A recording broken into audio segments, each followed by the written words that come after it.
निकाह को, मियाँ बीवी के रिश्ते को कुरान पाक ने अल्लाह ने अपनी निशानियों में से निशानी कहा है। ये फाहद मियाँ बीवी का रिश्ता है, जिसे कहा ये मेरी निशानियों में से निशानी। पता है खराबी कहाँ से शुरू होती है? सबसे पहले तो शादी होती है गैर शरी। गैर शरी कुल 10वां हो जाए तो मौलाना साहब को बुलाओ, नात खां को बुलाओ, और बच्चे की शादी हो तो फिर अब नहीं हुजूर से प्यार, अब नहीं मोहब्बत, अब किधर गई गुलामी कि अल्लाह रसूल से सिर्फ दुखों का रिश्ता।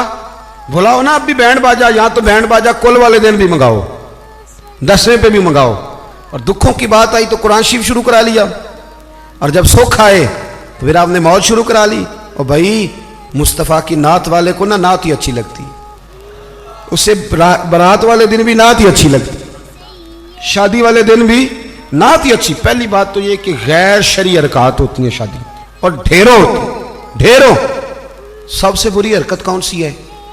सबसे बुरी हरकत ये होती है कि लड़के और लड़कियों का जोशो खरोश से शादियों पे जाना, और फिर मूवी वाला आता है, वो लड़कियों की औरतों की मूवी भी बनाता है।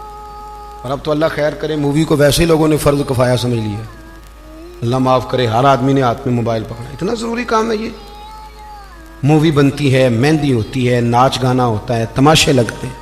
फिर मैं हैरान होता हूँ, जवान लड़कियों के हाथों में फूल दे के उन्हें खड़ा किया जाता है कि दूल्हा जब आए तो फूल फेंकना। दूल्हे के साथ बूढ़े बूढ़े लोग होते हैं कि जवान लड़के होते हैं? बोले तो वो फूल क्यों लड़कियां फेंकती हैं? लड़कियां सारी बुरके में होती हैं, छुपे हुए मुंह होते हैं, तो सारा खानदान तो ब्यूटी पार्लर से तैयार होकर आया होता है। तो आप तो गुनाह को आवाज दे रहे हैं। हमारे यहाँ औरतें फूल फेंकती, बुजुर्ग नहीं फूल फेंक सकते, नौजवान नहीं फेंक सकते। खुदा का खौफ करें। और फिर मर्द औरतों का इख्तलात होता है, और फिर उससे आगे शादी के बेपनाह खर्चे, बेपनाह कर्जा उठा के शादियां करते हैं। निकाह में तो 2 आदमी जाएंगे, 2 जोड़े जाएंगे, और मैं आपको एक शरई हुक्म बताता हूं। आपका सगा भाई, सगा भाई, इधर देखो मेरी तरफ, सगा भाई अपने बेटे की शादी पे अगर आपको न बुलाए तो उससे नाराज होना जायज नहीं। तुसी तो मेरे नाल भी हो गया। ओ भाई, सगा भाई भी अगर अपने बेटे की शादी पे न बुलाए तो उसकी मर्जी है, ना बुलाए चाहे ना बुलाए, उससे नाराज होना जायज। तो आपको तो मंगनी में ना बुलाएं तो नाराज हो जाते। और अगर कोई कार्ड भेज दे ना सिर्फ वलीमे का, कहने ने हूँ वलीमे ते भी वो ही जान के जेड़े जांच नाल गए सन, असी सिर्फ वलीमे ते, भाई फर्ज है आपका जाना। हाँ, हुजूर ने हुक्म दिया है कि वलीमे की दावत दे तो जरूर जाया करो, लेकिन इसके इतने ज्यादा खर्चे हमने कर दिए। हमारे बच्चे, अब नाराज ना होना, गुनाह इसलिए आम हो गया कि हमने निकाह मुश्किल कर दिया। निकाह मुश्किल हो गया। अगर हम इसके अखराजात कम करें, मैं शादियां देखता हूं, मुझे लगता है इतने पैसों में 6 शादियां हो सकती हैं। कर्जा उठा के शादी कर ली, 15 दिन नहीं गुजरते तो पैसे लेने वाला आ जाता है। वो कहता मेरे तो रखना पहले। तो अब वो बच्चा बेचारा, उसने क्या शादी के बाद खुश रहना, वो तो कर्जे अदा कर रहा है। घर में लड़ाई पड़ी हुई, 1 महीना पूरा बीबी जेवर नहीं बेचारी पहन सकती, वो सारा कर्जे में चला जाता है। गलत काम करते हैं हम। सुनो, हजरत अब्दुर्रहमान इब्न औफ रज़ी अल्लाह ताला, सहाबा में सबसे अमीर आदमी, सबसे अमीर। ये बुखारी में हदीस है। फजर की नमाज ना उन्होंने नबी करीम अलैहिस्सलाम के पीछे पढ़ी, सफेद कुर्ता पहना था तो उसको जर्द रंग का दाग लगा हुआ था। तवज्जो है ना मेरी बात? सफेद कुर्ता और जर्द रंग का दाग। नबी पाक सल्लल्लाहु अलैहि वसल्लम ने कहा, ये अब्दुर्रहमान ये क्या है? अर्ज की, या रसूल अल्लाह, मैंने रात को निकाह किया था, खुशबू लगाई थी तो वो दाग रह गया। हुजूर ने तो कोई उस पर इसरार नहीं किया कि यार इतने अमीर आदमी की शादी मदीने में पता ही नहीं चला, किसी को खबर ही नहीं। यहाँ गरीब भी बाज नहीं आता, वो भी कहता मेरी नाक जो है वो कट जाएगी अगर मैंने करोड़ों रुपया ना लगाया। तो जब पैसे लेने वाले आएंगे फिर कट जाएगी कि छोटी हो जाएगी मजीद। मेहरबानी फरमाएं, आप किस चक्कर में पड़े हुए? हुजूर ने क्या फरमाया?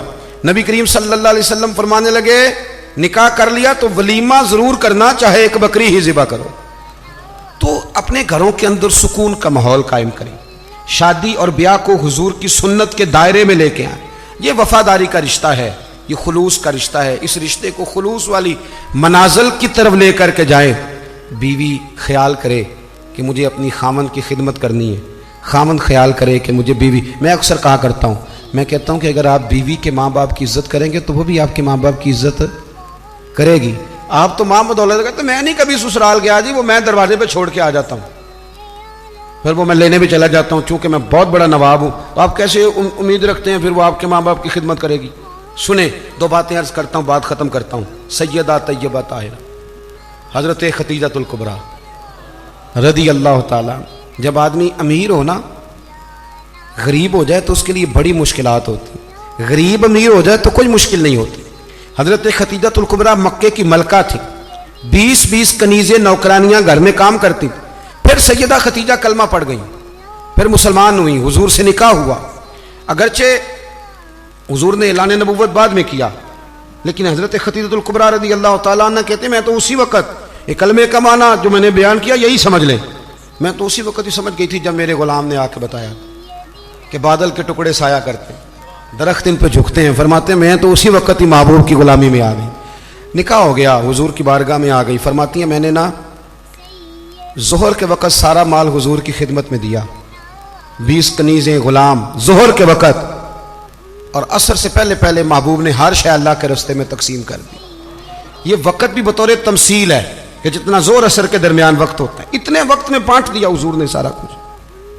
اتنی امیر بی بی اور پھر وہ غریب ہو جائے۔ حضرت خدیجہ نے پھر وہ وقت بھی دیکھا کہ آپ کے کپڑوں کو 20 پیوند لگے ہوتے تھے، 20 پہلے کبھی پانی کا پیالہ اٹھ کے نہیں پیا، پھر گھر میں جھاڑو بھی دیتی، پھر گھر کے سارے کام کرتی۔ ایک دن نا مسند امام احمد میں موجود ہے، کھانا پکا کے نا حضرت خدیجہ الکبریٰ کھانا پکا کے باورچی خانے سے نکلی تو کپڑے سارے پیوند سے بھرے ہوئے، پاؤں مبارک پر بھی گھر کے کام کاج کی وجہ سے بہت ساری چیزیں لگی ہوئی، پیر چوم رہی ہیں بہت ساری چیزیں۔ حضرت خدیجہ باورچی خانے سے کھانا پکا کے نکلیں، اور جب محبوب کریم کے سامنے رکھا تو حضور مسکرانے لگے، غور سے سیدہ کا چہرہ دیکھنے لگے۔ یا رسول اللہ کیا ہوا؟ تو محبوب فرمانے لگے خدیجہ آپ کے آنے سے پہلے جبریل آ گئے، اور وہ عرض کر رہے تھے یا رسول اللہ خدیجہ کھانا لے کے آ رہی ہے، اور جب وہ آ جائے تو اسے اس کے رب کا سلام کہہ دیجیے گا۔